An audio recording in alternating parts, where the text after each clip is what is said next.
The next day, they raced down the pier, shoving at each other's shoulders playfully.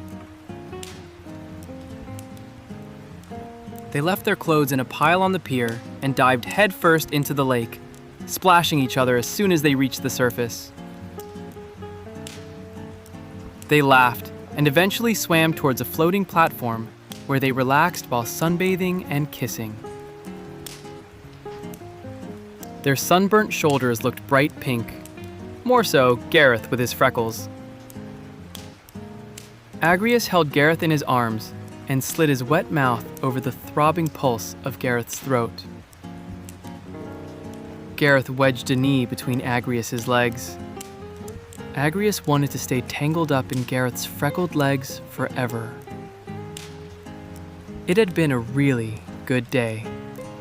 It was everything they had ever wanted. And now they were watching the stars. Agrius said, "The sky looks like if someone threw a handful of glitter at it. And those colors, orange, pink, purple, blue. I've never seen a sky so beautiful before." I've never seen a sky like this either. It's like the whole world is in a state of beauty and wonder. And being here with you makes it even better, said Gareth. Agrius decided that he was never going back to Malfoy Manor. He imagined himself living permanently at the Burrow. He wanted to make a home with Gareth and to fill it with redhead rascals and the little Malfoy heir tagging along. He'd leave the details to Gareth. He was an inventor after all.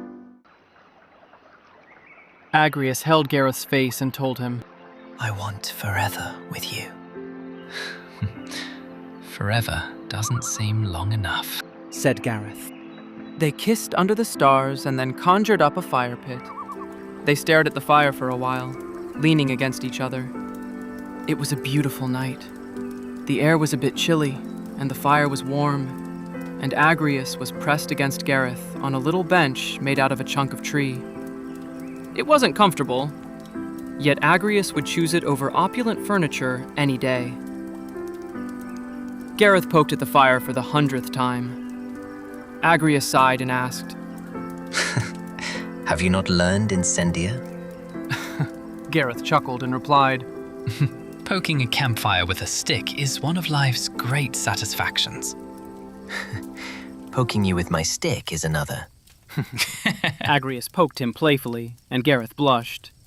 It was eerily quiet. Just the crackling of the fire, the occasional lap of water from the lake, and... "A werewolf!" Agrius couldn't conceal the terror in his voice. Gareth chuckled and said, "It's a hinky punk." "A what?" Agrius was now even more scared, not knowing what it was. A hinky punk. It's a little one-legged creature, rather frail, that hobbles around. I mean, seriously, you actually thought it was a werewolf? Gareth chuckled. "A small little creature can't make a noise like that." Agrius pulled out his wand and looked around. A hinky punk sporadically emits hollering and grunting noises. Just attack it with the knockback jinx and it shall disappear in a puff of smoke, said Gareth. Agrius grinned widely, since he knew that jinx. He found the hinky punk and cast the incantation, "Flipendo," sending the little thing flying through the air and vanishing.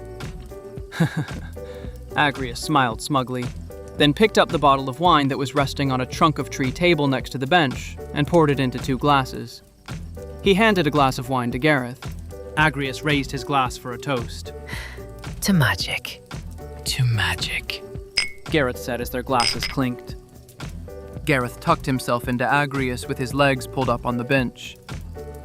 Agrius wrapped an arm around him and kissed his bouncy orange curls. "Is there more wood for the fire?" Agrius asked. I got wood. Gareth said, and they both laughed. The flame of their love never died.